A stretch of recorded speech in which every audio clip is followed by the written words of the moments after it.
Al-Fatihah.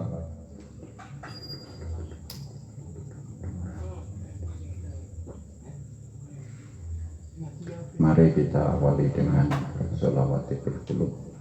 Semoga pandemi segera berakhir, vaksinnya ditemukan dan manjur.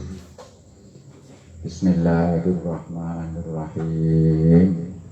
Allahumma salli ala sayyidina Muhammadin tibbil qulubi wa da'iha wa afiyatil abdani wa shifaiha wa nuril absari wa diyaiha wa ala alihi wa sahbihi wa sallim.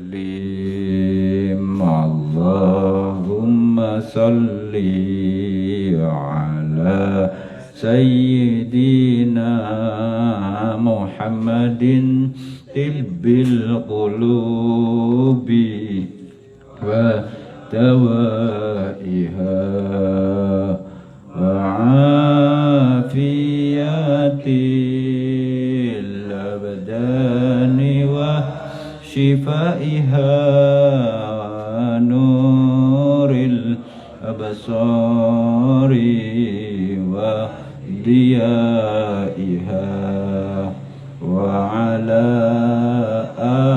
alihi wa sahbihi wa sallim. Allahumma salli ala sayyidina Muhammadin tibbil qulubi wa dawaiha fiyatil abdani wa shifaiha wa nuril absari wa diyaiha wa ala alihi wa sahbihi wa sallim. Sallallahu Muhammad. Bismillahirrahmanirrahim. Alhamdulillahirabbil alamin wassalatu wassalamu ala asyrofil mursalin sayyidina wa maulana Muhammadin wa alihi washabihi ajmain. Nama ba'du. Para kaula remaja dan pemuda, jumpa lagi dengan ngaji kafe di kafe Masjid Jami Al-Ilham Bakalan Gusti Pati, Jawa Tengah. Disiarkan melalui fanpage Al-Ilham Media, tayang setiap malam Senin pada Isya. Mengkaji kitab Idhatun Nasyiin, petuah bagi pemuda dan kaula remaja. Kita malam hari ini akan membahas tema Al-Iradah. Al-Iradah atau kehendak inisiasi. Jadi kita itu sering kalau ngobrol-ngobrol menceritakan manusia, anak yang ideal itu yang bagaimana? Penuh inisiatif. Makanya sering ada inovatif. Mobil paling andalan kesukaan kita namanya Innova. Ora Timur. Ya, jadi salah satu karakter positif adalah inovatif. Penuh, kalau dalam bahasa sederhananya inisiasi, punya kehendak, punya kemauan. Kemarin sudah kita singgung, anak kecil itu dulu anak kecil yang dianggap baik itu anak yang anteng, bukan yang pola. Ya Tera, cirianmu mesti wong tuamu, ibumu bocah kok pola hai ra gelem anteng, ya ta? Tapi sekarang zaman sudah berubah. Karena misalnya ada psikologi populer lah, sudah agak tahu orang, ternyata anak yang polah itu menunjukkan anak yang kreatif, punya inisiatif. Anak yang anteng malah pasif, tidak punya inisiatif. Itu berubah sekarang. Bocah kok meneng, saiki ngono. Mbok polah yo ora muni polah. Baik, al-iradah artinya kehendak, kemauan, inisiatif. Maro'aitu ahadan jazama iradatahu ala amrin illa kana. Saya tidak melihat seorang pun yang meneguhkan, yang menguatkan tekad atau kehendaknya pada satu perkara kecuali terwujud pasti perkara itu. Jadi di mana kita punya niat tekad yang kuat, maka niscaya akan terwujud. Wala azama syai'an illa wasala ilaihi, dan tidak bertekad pada sesuatu kecuali mencapainya, bisa meraihnya. Gini, nah, ini memang ngaji khas pemuda ya begini. Ini kan akhlak tasawuf yang memberdayakan. Kadang kita itu belajar akhlak tasawuf itu ternyata orientasinya beda. Karena orientasinya akhlak tasawuf ini supaya jadi wali. Jadi orang itu harus khusyuk, tawadhu, itu saja yang disebut-sebut. Harus menghindari bergaul, itu wiridan, zikir, baca Quran, sholat sunat, apa nah? Kowe ora apal, ora tau mbok lakoni. Wis apal aku. Ya, yang itu jadi iradah semacam ini positif, optimis seperti kemarin itu tidak diajarkan karena jurusannya beda. Yang itu jurusan wali. Lah kita ngaji itu enggak, ya nanti kalau sudah ini clear ya gitu. Sampai ngaji ini sekarang kita kalau kamu masih muda-muda mau jadi wali ya terserah gitu. Tapi siarannya teng kene Facebook sampean. Luh. Wis kadung. Ditek ora. Wis kadung kok. Ya wis kadung, salah alamat. Mohon maaf para pemirsa. Ya padha sidike. Ya sudah, nanti ndak bisa disusulkan ngetek ya. Dibagikan. Bagikan di al-ilham. Sudah nanti kalau sudah selesai wis malah putus wis. Kadung. Terus ya ini terlalu kemauannya terlalu kuat ini. Ya sudah, jadi bukan di fanpage Al-Ilham Media ini, ternyata di akun pribadi saya. Ya sudah, terus wis kadung. Dzalika annal iradata raghbatun fil amr yatba'uha sa'yun ilaihi. Alasannya mengapa tekad yang kuat itu pasti berhasil, karena yang namanya kehendak, kemauan itu raghbatun fil amri, itu pasti punya minat yang diikuti dengan upaya gitu. Kalau hanya minat tidak diikuti upaya, itu namanya ngalamun. Itu tidak hanya upaya tapi wabadlu juhdin litahqiqihi, mengerahkan kemampuan untuk mewujudkannya.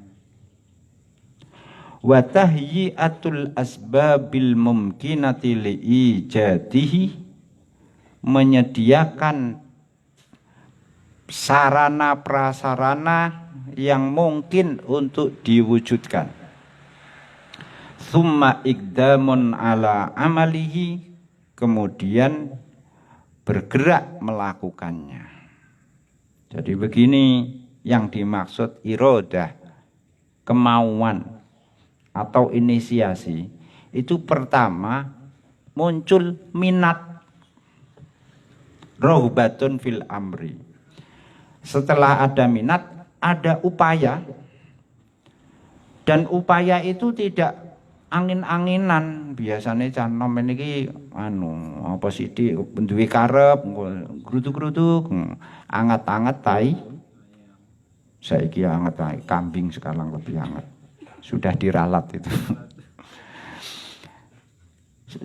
Tidak hanya berupaya tapi mengerahkan segala kemampuan untuk mewujudkannya. Dan kalau tidak ada sarana prasarananya direalisasikan, diciptakan. Nah, kemudian dijalani. Step by step. Jadi tahap-tahapannya seperti itu. Ya. Jadi tidak hanya minat saja, tapi juga ada upaya, ada kesungguhan, ada menciptakan sarana, dan kemudian merealisasikan. Nah, yang seperti itu pasti digaransi akan terjadi. Apa yang ingin dicapai akan bisa teraih. Wala syakka annal amra kainun mata ijtama'a lahu kullu hadhihi dawa'i, dan pasti, la syakka itu tidak ada keraguan, berarti pasti bahwa perkara tersebut, cita-cita tersebut itu akan terwujud selagi prasyarat tadi terpenuhi.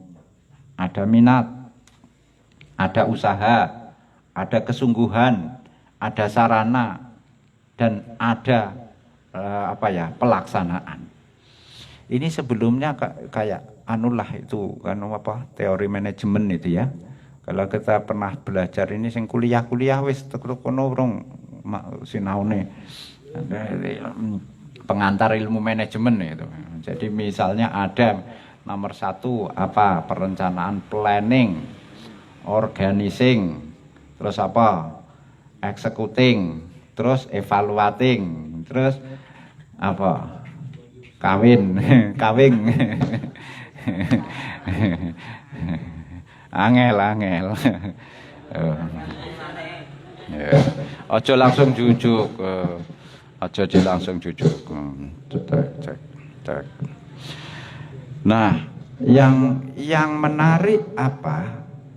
Syekh Mustafa Al-Hulayaini ini memperkuat argumentasinya dengan mengatakan waqad abbaras sufiyatu andalika biqaulihim inna lillahi ibadan idza aradu arada. Jadi kaum sufi ini tadi jangan anggap apa tadi kemauan dan tekad itu bertentangan dengan tasawuf, ajaran tasawuf. Tidak sama sekali. Justru di kalangan kaum sufi kaum sufi mengistilahkan ini dengan pernyataan innalillahi ibadan idza aradu arada. Allah itu punya hamba-hamba, punya beberapa hamba yang jika hamba-hamba ini menghendaki sesuatu, Allah ngikut. Piye maksudnya lho iki piye ndak musyrik. Ada orang menghendaki sesuatu maka Allah akan ikut orang itu. Iki malah mana Tuhan mana makhluk ini. Iki malah maksudnya bagaimana dijelaskan. Faka'annahum ja'alu iradatallah tabi'atan li iradatil murid min ibadih. Ya seakan-akan kaum sufi itu menjadikan kehendak Allah mengikuti kehendak hamba. Seakan-akan ka'annahu Ka'anna itu seakan-akan kan bukan berarti malah bukan hakikinya. Wahum lam ya'nau bidzalika illa ma syarahnahu fa innal musabbabat marhunatun li asbabiha. Mereka tidak mengungkapkan itu kecuali penjelasannya seperti tadi. Apa seperti tadi? Bahwa tujuan cita-cita itu melihat prosesnya. Hasil tidak pernah mengkhianati proses. Itu saiki biasanya laris iki tinggu. Kualik ya.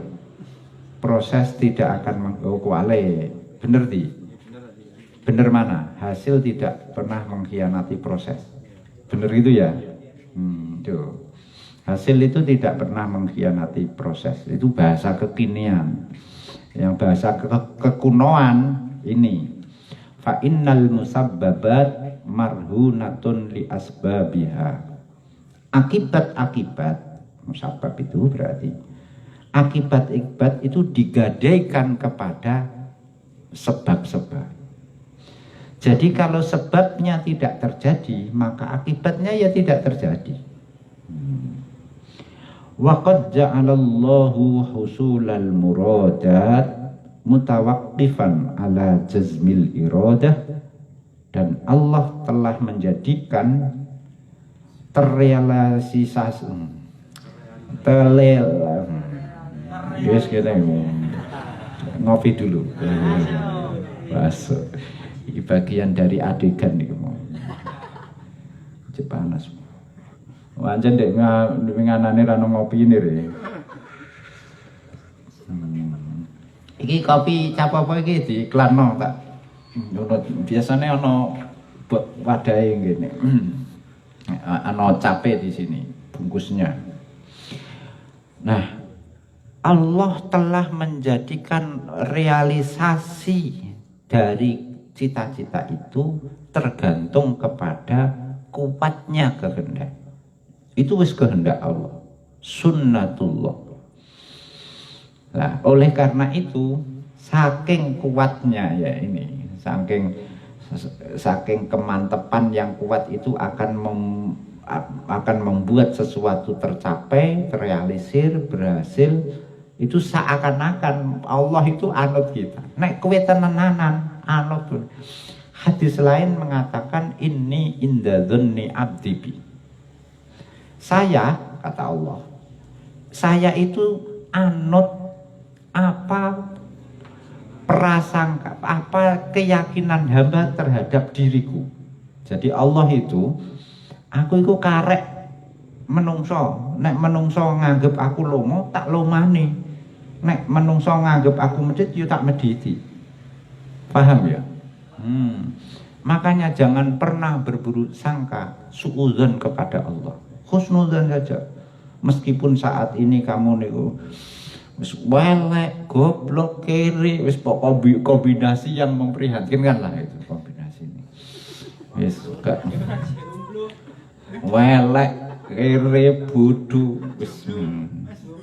Jangan pernah berprasangka, tetap pegang ini. Ini inda dzanni bi abdi bi, saya meskipun jelek nanti akan dapat yang cantik. Meskipun bodoh nanti akan mesti pintar, saya akan terus belajar. Meskipun miskin nanti akan kaya. Oh gitu. Itu Allah yang bilang itu. Saya cerita nih, saya dulu dimarahi Mbah Sahal. Hadis ini ingat, melekat dalam hati dan kepala saya. Mungkin sampai saya mati. Karena tidak saya ceritakan kasusnya apa. Pokoknya saya matur, kula mboten mantep Mbah niki kalih perkawis niki. Langsung Mbah Sahal duka. Kowe iku urung mbok lakoni wis ora mantep. Iku nek hadis ono. Ini inda dzanni abdi bi. Kowe tau krungu ta kan? Dengan nada keras, duka serius itu. Berarti ngendikane ngono, nggih Mbah, insyaallah kula mantep badhe menika. Ngono. Akhire ya kasil. Hasil. tak konokno gelem kowe. Ya ora mandi wong aku sing ngene. Itu. Jadi apa? Ternyata mantep itu, kemantepan itu apa istilahnya? Saya kok yakin kalau dibuat presentasi kontribusi berhasilnya sesuatu itu faktor terbesarnya menurut saya secara psikologis itu yaitu optimisnya itu. Optimisnya. Yes. Waqad warada fil hadis innamal a'malu binniyat. Juga telah disebutkan dalam hadis amal-amal itu pakai kata innama di sini. Innama itu berarti lil hasri, pembatasan, penfokusan. Artinya amal itu ya tidak lain ya tergantung dengan niatnya. Berarti ini menunjukkan apa? Kontribusi niat terhadap amal, kontribusi kemauan terhadap kesuksesan itu sangat dominan. Kanjeng Nabi itu nek dawuh, maka ini min jawami'il kalim. Maksudnya jawami'il kalim itu ungkapan yang bisa menjadi apa? Pedoman untuk banyak hal. Pertama, secara fikih, ya, ulama fikih memaknai hadis ini, mentafsirkan hadis ini, innamal a'malu binniyat, seluruh ibadah kalau tidak ada niatnya tidak sah. Perspektif fikih.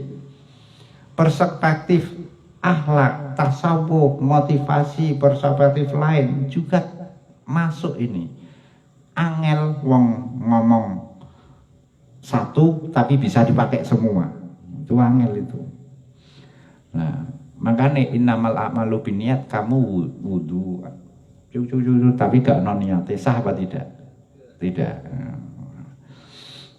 Coba untuk urusan fikih keabsahan ibadah. Nanti di luar fikih seperti ini kehidupan sehari, amal itu tergantung niat. Urusan pahala sekarang. Nah, ini akhlak tasawuf yang ini. Jadi satu perbuatan itu diberi pahala sejumlah niat yang disertakan. Tak baleni, kutip bikin gue update status. Wah api update status kagak api kabeh malah jadi elek kabeh. Pahala diberikan oleh Allah itu sesuai jumlah niat yang disertakan. Contoh, kopi. Kamu menyediakan kopi gratis. Gratis ya. Gratis ya. Gratis kepada saya. Pertama, supaya saya tidak ngantuk, kamu dapat satu pahala. Yang kedua, supaya ngajinya maksudnya cerdas. Kata fresh, kata ulama itu kopi itu mencerdaskan. Untuk pahala loro. Nomor 3, sodakoh. 3, kopi ngeramekno masjid. 4, apa neh, nyenengno konco. 5. Bedanya orang bodoh dengan orang pandai di situ. Jerih payahnya sama, tapi orang pandai itu akan memasukkan sebanyak mungkin niat yang positif. Sementara orang bodoh kangelane podo tapi dia tidak tahu apa yang diniatkan, ya paling satu saja itu. Nah itu beda nih. Pentingnya ngaji di sini. Jadi satu perbuatan bisa mendapatkan pahala sebanyak niat yang disertakan. Kalau niatnya hanya satu, ya dapatnya pahala satu. Kalau paham ya itu. Makanya pandai-pandailah mengeksplorasi niat. Makanya guru-guru kita, kiai-kiai kita itu kalau tolabul ilmi, mencari ilmu, ngaji, kuliah, sekolah, itu niatnya disuruh banyak, ada 10 atau berapa. 1, menghilangkan kebodohan. 2, menambah ilmu pengetahuan. Ono sing hilang, ono sing tambah. Yang ketiga, mensiarkan agama. Yang keempat, silaturahim. Yang kelima, saya tidak hafal pokoknya. Pokoknya semakin banyak kamu bisa kali refreshing. Tapi ya cari jodoh. Iya. Kalau ada niat yang negatif, itu akan dia akan mereduksi, menggugurkan niat positif. Nah, makanya niat-niat yang baik-baik itu jangan kecampuran niat yang tercela, karena niat yang tercela itu nanti malah menghapus yang baik-baik itu. Jadi piye, kowe nek gak iso niat ngakehno niat sing apik-apik, kok malah keliru sing elek katut, ya wis siji ae ya, malah sekatut ajur kabeh gak sido untuk ganjaran, malah gak entuk blas. Tuh. Penting itu. Nah, innamal a'malu binniyat. Ini hadisnya panjang gitu. Yo, ini hadis ini sangat populer ya, tidak panjang. Innamal a'malu binniyat wa innamal likulli imri'in ma nawa faman kanat hijratuhu ilallahi wa rasulihi fahijratuhu ilallahi wa rasulihi wa man kanat hijratuhu ilad dunya yusibuha aw imra'atin yankihuha fahijratuhu ma hajara ilaihi. Nabi ini bukan main. Maksudnya begini. Ini etika komunikasi ya. Jelek-jelek sarjana ilmu komunikasi. Ini etika komunikasi. Jadi Nabi itu begini. Amal itu tergantung niat. Oleh karena itu, barang siapa, ini konteksnya hijrah dulu. Barang siapa yang hijrah dari Mekah ke Madinah, niatnya demi Allah dan Rasulullah, maka dia hijrahnya akan diberi pahala sesuai dengan niat hijrah kepada Allah dan Rasulullah. Jadi faman kanat hijratuhu ilallahi wa rasulihi fahijratuhu ilallahi wa rasulihi. Kata Allah diulang lagi, rasulihi diulang lagi. Tapi ketika menyebut-nyebut niat yang tidak baik, wa man kanat hijratuhu ilad dunya yusibuha, kalau dia hijrahnya motivasi duniawi, karena di Madinah itu lebih makmur ya, lebih sejahtera, ekonomi juga lebih menjanjikan. Awimro'atin yang kihuha, atau karena wanita yang mau dinikahi di bakalan itu cantik-cantik. Bakalan nerangono yura rapi kene aku. Sing ngaji jobo-jobo iki. Sing wis entuk golek nang kene. Salah ra dijak, Wanita-wanita Madinah itu lebih lebih menarik daripada Makkah ya, maklum ya. Karena antara apa ya? Kecantikan itu kan garis lurus dengan kemakmuran nah gitu. Jane wong kene ayu-ayu ning ora lah siram semongkor ya, ndak ayune ndak gak ketara. Lah wong kono-kono ya ora pati ayu, tapi seminggu pisan lunga salon. Terus tuh. Barang siapa yang hijrahnya demi dunia yang ingin dikejar atau wanita yang hendak dinikahi karena di mana di sana lebih cantik-cantiknya, fahijratuhu ila ma hajara ilaihi, kata Rasul, maka hijrahnya akan sesuai dengan tujuannya itu. Jadi kata Nabi, untuk hal yang tidak baik itu beliau tidak mengulangi verbal. Kalau tujuannya Allah dan Rasulullah, maka dia akan tujuannya akan berhasil, Allah dan Rasulullah diulang karena hal baik. Tapi kalau dunia atau wanita, maka ya itu. Ngono. Ini etika komunikasi. Kowe yang ngono. Nek kalian misalnya suatu saat saya beri uang, tak transferi apalah paket data, benar adanya bahwa orang yang tekadnya kuat, tekadnya baik dan fokus, kemudian aqdama ala ma yarghabu, dia tekuni. Menekuni itu penting, menekuni. Jadi tidak gonta-ganti, mudah berubah pikiran. Bikol bin murid, maka nala ma yatamannahu, niscaya dia meraih apa yang dicita-citakan. Wa faza bimustahahu, keinginannya akan berhasil. Kenapa? Li'annal musabbab wa huwal murad kainun inda wujudis sabab wa huwal iradah. Karena akibat, yakni tujuan, itu akan ada jika sebab atau prosesnya terjadi.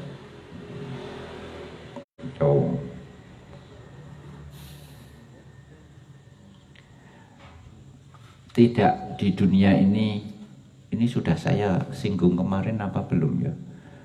Sudahlah ya, bahwa orang itu harus punya prestasi. Nah, sudah. Cara yang pertama, jadilah yang terbaik. Kalau tidak, jadilah yang pertama. Kalau tidak bisa, jadilah yang berbeda. Terbaik, pertama, berbeda. Itu. Nah, artinya apa? Ini juga bagian contoh dari kesungguhan kita. Tuh. Al-iradah, sekarang kemauan itu apa? Tarbiyatun nafsi alal hazmi wal iqdami alal a'mal al-mumkinah hatta tasiro malakatan min malakatiha.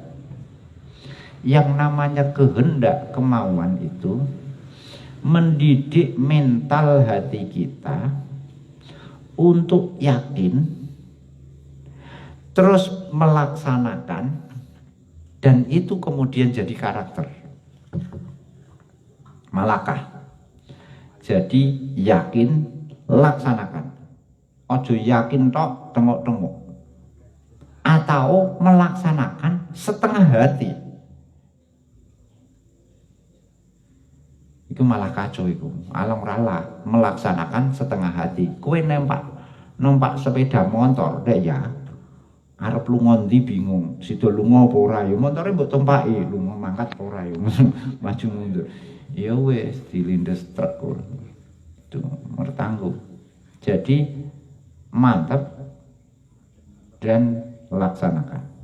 Dan yang itu kemudian menjadi karakter yang ada di hati kita. Nah, ya karakter seperti itu, kata Syekh Mustafa Al-Ghayalai, ini harus ada tarbiyahnya, apa? Ada prosesnya. Kita itu punya kemauan kuat, tidak berangkat dari nol, dari kekosongan, harus ditumbuhkan. Harus ditumbuhkan. Wahia sa'adatun liman takhallaqa biha ma wara'aha sa'adah. Lah kalau sudah memiliki seperti itu, maka orang ini akan punya kebahagiaan dan tidak ada kebahagiaan lain selain itu. Gini ya maksudnya ya. Kita itu kalau punya keinginan terhadap sesuatu, kita tumbuh rasa minat yang kuat. Itu melaksanakan dengan senang hati. Apapun yang terjadi, meskipun orang melihat itu jerih payah kangelan, itu kita yang melaksanakan menikmati itu. Saya itu termasuk orang yang yakin, percaya bahwa masing-masing dunia itu punya keasikannya sendiri, punya dinamika dan keasikannya sendiri. Kamu lihat orang pergi ke sawah nyekel pacul, harus muacul sampai punggungnya hitam. Itu punggung apa? Mana paculnya, mana punggungnya? Kok aduan gak gitu, gak beda. Padha irenge. Itu kok sekian puluhan tahun dilakoni. Lah karena dia menemukan keasikannya. Orang lain pergi ke pasar tengah wengi, jam 2 wis mangkat. Wong ijedo turu, dhewe wis mangkat dhewe. Jadi tahajudnya yang rata. Ya tahajudnya sepanjang jalan itu, jangan dipa itu. Kok bisa itu orang yang melihat ya kangelane alangkah jeripayahnya itu ngono kok dilakoni? Enggak, setiap bidang itu punya keasikan keunikannya sendiri. Saya termasuk percaya itu. Makanya aja gumun bocah. Saya tidak hobi bola. Ya tapi nek delok final dunia ngono ya, Piala Dunia ya delok ya seneng. Tapi sampai bela-belain. Zaman mondok, kanca-kanca iku metu ke pondok bedal, nyolong-nyolong delok bal-balan. Tak pikir, ngene iku lho lha apa gitu. Ya karena minatnya beda. Tuh. Orang bekerja juga demikian. Coba sekalian kita lihat orang di perkotaan. Pagi masih meruput, masih gelap sudah pergi kerja. Supaya tidak kena macet. Pulangnya sudah gelap juga karena ada macet. Jadi berangkat gelap, pulang gelap. Ngono kok dilakoni? Karena memang keasikannya sendiri. Dia melaksanakan itu dengan apa? Istilahnya rawbatun, dengan ada kesukaan itu. Lah, orang yang apa? Orang yang sudah tumbuh minat mengejar sesuatu itu karena sudah minat itu jatuh bangun direwangi, sampai jatuh bangun direwangi. Ya kaya kuwe ngesir diwangi apa gitu wis bujuk-bujuk nukokno pulsa barang wah ulang tahun wis waduh wis ditempel wong tuane barang ya wis ketemu assalamualaikum disopan-sopanno. Gitu. Tuh, suka karena ada minatnya itu. Fabiha ya'malul insanu wa biha yataraqqa. Fabiha ya'malul insan, dengan kehendak atau kemauan itu orang bekerja. Dengan adanya kemauan orang akan meningkat, tidak ada jalan di tempat tuh. Jadi kamu sekarang misalnya itu capaian kamu usianya sekian, apa yang kamu capai itu harus terus ditumbuhkan, punya irodah, punya kemauan supaya nanti di usia tertentu itu sampean punya capaian tertentu. Itu ojo glinding ngono ae ngalor gitu. Usume iki melu. Ya kita tidak sampai kemana-mana, tidak jadi berprestasi. Wa biha yatruku ma alifahu minal adati doroti. Dengan irodah kemauan itu kita bisa meninggalkan kebiasaan yang buruk, wal akhlaqis syainati, dan akhlak yang tercela. Ternyata tidak untuk meraih yang baik saja, untuk menghilangkan yang buruk pun itu butuh kemauan. Misalnya kowe tangi subuh biasane tangine jam piro? Jam 4. Jam 4 pajar apa jam 4 sore? Jam 4 sore. Nah, itu kan kebiasaan buruk. Tangi bangun kesiangan itu. Tapi kalau kita punya kemauan, punya irodah, nanti ya akan bisa itu bangun. Ikut jamaah subuh. Itu bisa itu. Ya. Wa biha yakunu amiron ala nafsihi, dengan irodah kemauan itu dia bisa menjadi pemimpin bagi dirinya sendiri, bisa mengendalikan diri sendiri. Sultanan ala malakatihi, menjadi sultan bagi karakter-karakternya. Wa biha yakunu insanan kullal insan, dengan kemauan, dengan irodah itu dia menjadi manusia yang sempurna. Insan kullal insan, manusia yang sesungguhnya. Jadi ada kata bahasa Arab kulla, kalau digandeng itu artinya sempurna, sesungguhnya. Ini minyak qahwah, kullal qahwah. Kopi yang sepenuhnya kopi. Qahwah, kullal qahwah. Zaujah, kullal zaujah. Istri yang sesungguhnya. Apalagi pokoknya yang sejati, yang sesungguhnya, tambahi kata kulla di depannya. Insanan, kullal insan, manusia yang sesungguhnya. Fa innal insanal kamil man la yasudduhu an muradihil mungkin sodun. Karena manusia yang sempurna, insan kamil, ini konsep insan kamil itu pernah populer itu dulu, sekarang yo masih lah gitu. Siapa manusia paripurna kamil adalah orang yang tidak ada sesuatu yang bisa menghalangi keinginannya. Wala taqifu syahawatuhu wa adatuhu aqobatan fi sabilil murad. Keinginan, kebiasaan yang selama ini dia jalani itu tidak menjadi penghalang untuk mencapai cita-cita. Jadi insan paripurna itu insan yang tidak ada yang bisa menghalangi dia mencapai keinginannya. Tuh. Pak, nanti tidak berarti orang keras kepala rak masuk kategori ini. Kalau tidak ada yang menghalangi, ya tentu saja ini konotasinya yang positif begitu. Punya keinginan positif, dia akan kuat kemauan untuk mencapainya begitu. Innal anbiya. Nah, ini supaya kita mantap ditambahi contoh-contoh.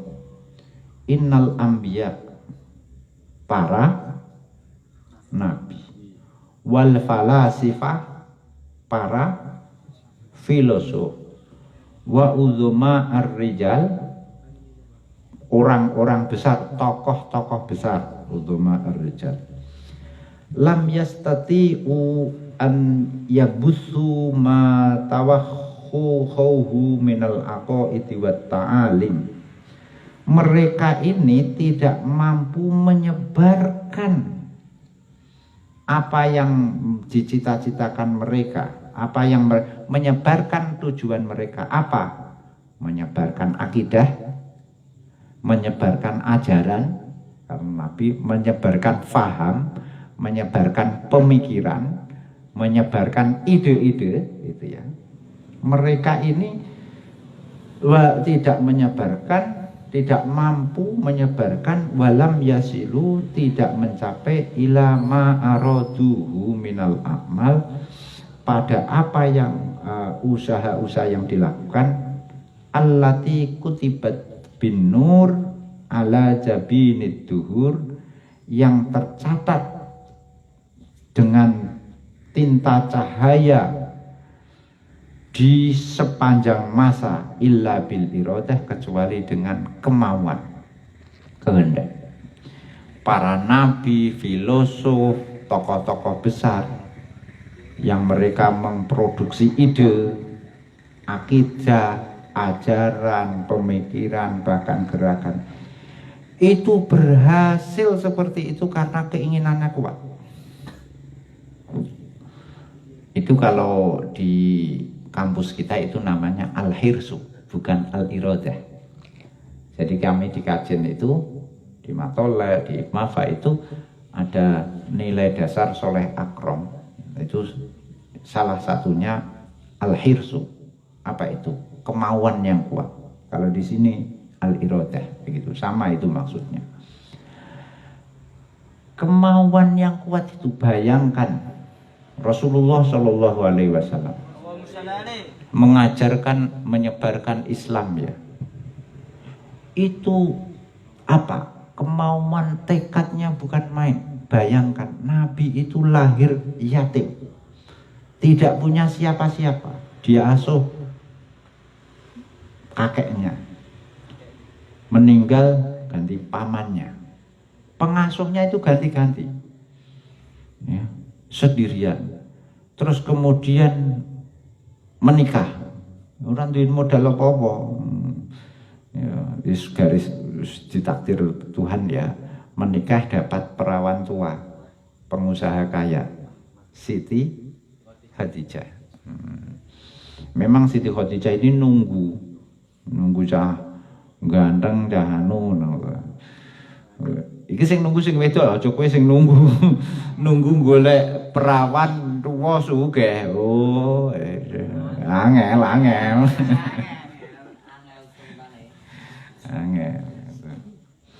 Bayangkan ya terlahir dari keluarga yatim, miskin. Nabi itu miskin. Sepanjang hidupnya miskin. Ora sah isin ngaku ngarani nabi ini, ngenyak Kanjeng Nabi miskin kere. Wah gak wedi ya mbok protes. Miskin. Karena beliau kalau kaya itu malah orang nanti simpati karena kayanya malah tidak mendidik. Makanya lebih baik ditakdirkan miskin. Sehingga pengikut beliau ikut karena yakin bukan karena kaya. Itu. Tetapi kemudian mendakwahkan Islam. Oh bayangno, mendakwahkan Islam door to door. Pertama itu kan kalau kita belajar sejarah tarikh sirah nabawiyah, dakwahnya sembunyi-sembunyi. Mel aku yo nyembah Gusti Allah, mujo nyembah patung. Nggih. Kula kenal jenengan, pokoknya jenengan mboten nate ngapusi kula anut. Ya wis, ning aja kandha sapa-sapa sik ya. Gitu, door to door, sisi sembunyi-sembunyi. Sampai suatu saat ketika ada perintah untuk dakwah terbuka ditentang oleh masyarakat. Dan Nabi serta para sahabat minoritas tertindas di Mekah. Tapi masih saja beliau itu tekadnya kuat. Pindah ke Madinah sudah disambut. Nah, itu. Memang Madinah itu lebih beradab, berbudaya, peradabannya sudah lebih maju. Jadi mudah menerima Islam itu. Jadi wong nek ngena Islam, ajaran Islam itu mudah diterima oleh orang yang lebih maju, beradab itu. Nah. Dan kemudian walhasil Islam menyebar ke seluruh dunia sampai kita itu juga jadi pemeluk Islam dari satu orang yang sendirian sebatang kara. Apa tekad beliau? Tekad beliau itu contoh yang paling mulia. Beliau itu ketika ditentang tidak melawan, meskipun ketika sudah berkuasa ya, wis sudah di atas angin, wis serba menangan. Para pengkritiknya, para pelawannya itu malah didoakan supaya dapat hidayah. Makanya bolak-balik saya katakan, kalau kita itu, Islam itu, justru orang masuk Islam itu karena simpati kepada Islam, kepada umat Islam ini, perilakunya. Orang masuk Islam itu, zaman Rasulullah pun, bukan karena mereka membaca Al-Quran, minim sekali. Orang sahabat masuk Islam karena pengaruh setelah baca Al-Quran itu minim. Paling ya sing wis rondok pinter-pinter, sing wis punya literasi. Umar bin Khattab lah misal. Umar bin Khattab itu masuk Islam karena ada saudarinya itu baca surat Toha itu ya, seperti sudah populer itu. Itu hanya sedikit sekali. Yang lain masuk Islam karena apa? Simpati kepada Rasulullah. Wong kok sabare ngono, wong kok kepeduliannya seperti itu, wong kok mengorbankan dirinya demi umat, orang kok itu akhirnya orang simpati, bukan karena kesadaran ilmiahnya itu, tapi karena pesona bersikap dan akhlak umat Islam. Lanjut ya, tuh. Tunggale wong Jawa mlebu Islam iku duyen iku ora krana diulang ngaji, tidak. Ya ndelok akhlake para wali, sunan, para kiai, mubalek-mubalek itu didelok. Ora malah sing keliru itu terus kemudian memang pernah ada masa orang masuk Islam karena terpaksa, karena sudah di pihak yang kalah dalam perang masuk Islam karena terpaksa masuk, tidak punya pilihan lain. Kalau tidak masuk Islam dibunuh atau jadi budak, ya kan milih lebih Islam. Lah kemudian ini pernah terjadi dalam sejarah, tapi ini itu tragedi. Orang masuk Islam karena terpaksa itu tragedi. Yang ideal masuk Islam dengan sukarela. Keri-keri yang tragedi seperti ini kemudian digembar-gemborkan, dikampanyekan. Jadi merasa umat Islam itu kuat, benar, ya'lu wala yula'aleh, kemudian mengancam orang lain, menakut-nakuti. Ini merayakan tragedi ini, merayakan kesalahan sejarah. Sekarang kan sekarang yo kita tahu lah, ngerti lah sing tak maksud lah kowe gitu. Senengane mejen-mejeni wong rumangsa dhewe Islam dhewe anu.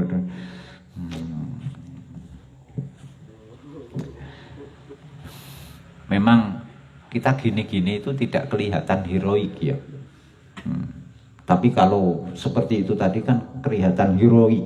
Ngerti heroik ora? Apa heroik itu? Ketok gagah. Yang ngeratan ngumpul wong akeh takbir ngono kan kowe tok heroik. Lah timbang ngaji ngene kok ngantuk iku nek ora dikopeni yo ngantuk klundang-klundung. Yo gak ketok heroik gini. Ya namanya juga cari ada yang cari nasi bungkus, ada yang pelampiasan daripada ngeluh itu. Macam-macam lah itu. Yes, jadi Nabi Muhammad kita juga kenal. Oke lah, ini di luar agama ya. Kalau ini mungkin kita menilai Nabi Muhammad itu mungkin tidak netral, tidak bisa objektif, kadung iman kan gitu. Tapi tokoh-tokoh dunia, penemu-penemu dunia, sapa sing mbok ngerteni? Thomas Alva Edison, penemu bola lampu. Ngene ku dia menemukan bola lampu itu berhasil itu setelah sekian kali dia uji coba, ratusan ribuan, sampai ada mengatakan 1001 kali baru berhasil. Berarti supaya berhasil kamu mulailah yang pertama, karena yang 1001 tidak akan pernah dicapai sebelum 1, 2, 3 itu. Sampai menghabiskan seluruh waktunya, ilmunya, kesempatannya untuk menekuni, dan akhirnya apa? Biar dunia terang benderang. Itu sedekah jariyah itu. Ada pernah saya ceritakan kayaknya itu ya. Ada profesor di Jepang. Kowe mau adate kowe takok. Berarti yang mboten muslim iki. Berarti agamane sinten? Wis angel. Sithik-sithik muslim tah mboten iki. Itu dia melakukan riset, penelitian, kajian terus sejak dia jadi sarjana sampai tua, gak hasil-hasil. Yo rambut gawe liyane, dia menolak tawaran bekerja yang lain. Akhirnya karena fokus di situ, dia itu tidak punya pendapatan. Akhirnya untuk makan sehari-hari dia dan keluarganya disubsidi teman-temannya. Cara kene kanca ngajine urunan. Iku lo gak kuat mangan, gini yo, iku marahin dandani, apa gawe penelitian apa begitu, gak ketemu. Sampai untuk sumbangan kiriman sembako kanca-kancane. Lah, setahun 2 tahun ini sudah sangat tua, berpuluh-puluh tahun penelitian itu dia tekuni, sampai 3 tahun kalau tidak salah hitung. Sebelum dia meninggal, penemuan itu berhasil dia temukan, inovasi baru itu yang sangat bermanfaat. Itu kayaknya pengolahan limbah, sampah apa-apalah begitu. Nah, setelah temuan itu berhasil, terus kemudian dihak ciptakan, dapat royalti, terus orang ini mati. Tapi kematiannya ini mewariskan kekayaan yang tidak terhingga karena ada royalti. Jadi dia hanya menikmati setahun dari puluhan tahun. Prihatinnya dia nikmati, selebihnya dinikmati anak cucunya itu. Jos itu apanya? Ada kemauan yang kuat. Delalah kok kasil sedurunge dia mati. Kok dia mati dhisik orang kasil ya ora dadi cerita, mesti tidak akan sampai di kita ini kisah-kisah seperti ini. Kowe ya ngono. Ngopo? Gawe kopi rasa duren. Wis ana? Durung. Kopi rasa duren. Jadi daripada mahal beri durennya, kita minum kopinya saja. Tuh, ditekuni itu.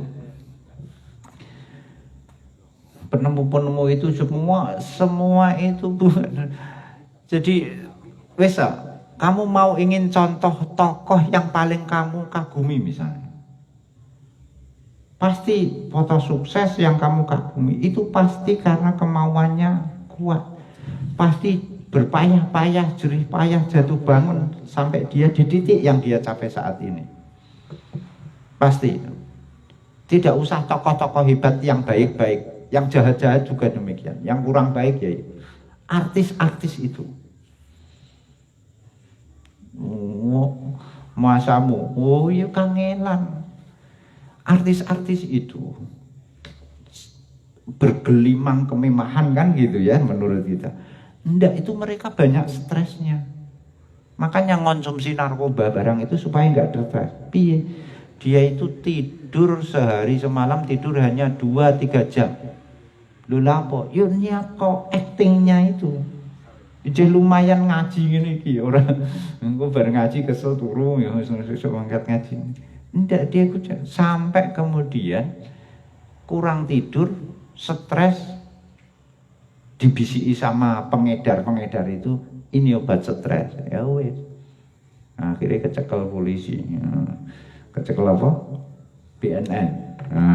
Diciduk tangkap tangan BNN itu. Itu yang mau saya ceritakan bahwa mereka itu cukup jerih payah. Semakin jerih payahnya, semakin kuat, semakin kental jerih payahnya, semakin melegenda. Kalau kamu kok biasa-biasa saja, kamu hari ini hidupnya biasa-biasa saja, ya nanti kamu di sana nanti ya ketika dewasa, ketika jadi orang ya biasa-biasa saja. Makanya jadilah orang tidak biasa, ya tidak biasa, luar biasa. Jadilah orang yang luar biasa. Ini siapa? Meneladani para nabi, para filosof dari tokoh-tokoh besar dunia. Fa inna min muqtadiyatiha al-hazma wan sabata 'alal amal hatta yakuna. Karena kalau orang punya kemauan, itu masih punya keteguhan. Kita kemauannya kuat, pasti ada aral melintang, badai, godaan apa saja. Itu pasti kita akan kukuh. Wong aku mantep itu. Walau asobahum fi hadhihi sabili minal masaib ma yadukul jibal, meskipun untuk meraih jalan ini, menapaki jalan menuju cita-cita ada kendala ya, kendalanya di sini disebut kendala yang mampu sampai menghancurkan gunung sekalipun. Jadi ada penghalang batu besar, saking besarnya menghancurkan gunung, itu tidak akan menghalangi saya untuk mencapai cita-cita. Maksudnya begitu. Dibaca kiasan. Mosok ana batu menghalangi alasan. Ya itu kiasan. Kowe ora paham kiasan. Mosok batu menghancurkan gunung menghalangi cita-citaku. Cita-citaku dadi polisi re. Ana watu ngalang-alangi citaku yo. Angel gak paham bahasa kiasan. Wa nabahum minan nawaibi ma yafullul hadid, meskipun dia dihalangi perkara yang bisa meleburkan besi. Jadi ada penghalang kuat, saking kuatnya sampai besi itu bisa hancur, bisa luluh. Besi boleh luluh, tapi tekadku tidak akan runtuh. Wah, masuk itu. Wa inna ma narahu wallahu a'lam bis shawab. Assalamualaikum warahmatullahi wabarakatuh.